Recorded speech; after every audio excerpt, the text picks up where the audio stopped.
안녕하세요. 선생님들 입장에서 흡연 학생들을 지도하는 거 쉽지 않으실 것 같습니다.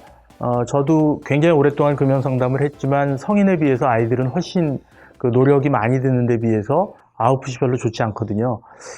그런데 그럼에도 불구하고 청소년 흡연은 우리나라 전체 흡연 문제의 50% 이상이다. 저는 그렇게 봅니다. 왜냐하면 담배를 끊게 하는 노력에 비해서 새로운 흡연자가 생산되는 게 너무나 쉽거든요. 그러니까 저희가 이렇게 열심히 담배를 끊게 성인들을 해도 학교에서 아이들이 담배를 쉽게 배우면 그건 그야말로 깨진 독에 물 붓기가 되는 거거든요. 그래서 아웃풋 조절도 중요하지만 인풋 조절도 중요해서 선생님들이 학생들을 어떻게 지도하느냐가 굉장히 중요하다 이렇게 말씀을 드릴 수 있고요.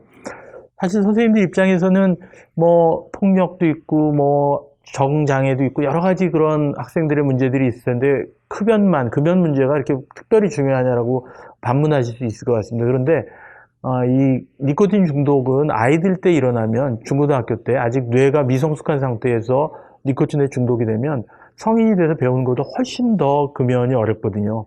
그래서 호기심에 한두 번 접해보는 아이들이 있을 수 있겠죠. 그런데 그거를 그대로 방치하지 않고 선생님들이 조금만 도와주시면 그래서 아이들을 니코틴에 빠지지 못하도록 도와주시는 게 결국은 그 아이 전체 인생에 있어서 건강 문제에 가장 중요한 도움을 주시는 것이 될 수 있겠다 하는 겁니다. 그 다음에 그동안 학교가 노력을 안 한 거 아닌 거 알고 있습니다. 여러 가지 노력하시고 뭐 애를 쓰시고 상담도 하시고 하는데 한 가지 좀 안타까운 거는 이게 좀 나무만 보고 전체적인 숲을 보지 않는 그런 느낌이 좀 있거든요. 무슨 얘기냐면 담배를 막 시작해서 아직 중독이 되지 않은 초기 흡연자, 그 다음에 한 100개비 이상 담배를 피워서 중독이 심한 아이들, 각각에 대한 솔루션이 좀 달라야 되거든요. 이제 그런 것들을 이렇게 몇 가지 좀 가이드라인 같은 게 있어서 요런 경우의 학생은 요렇게, 요런 경우의 학생은 B라는 대형, 요런 어떤 좀 포맷이 잘 되어 있다면 선생님들이 훨씬 학생을 지도하시기가 편하실 것 같습니다. 그런 부분들을 금연 친구와 같이 좀 고민해 보도록 하겠습니다.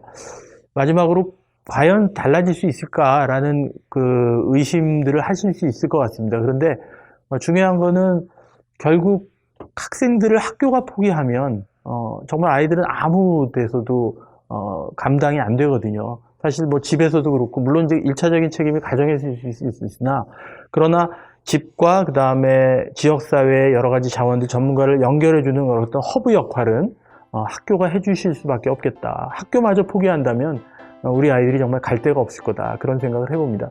결국 그 청소년 흡연 문제에 있어서 가장 핵심 인물은 선생님이다. 그렇게 말씀드릴 수 있겠습니다.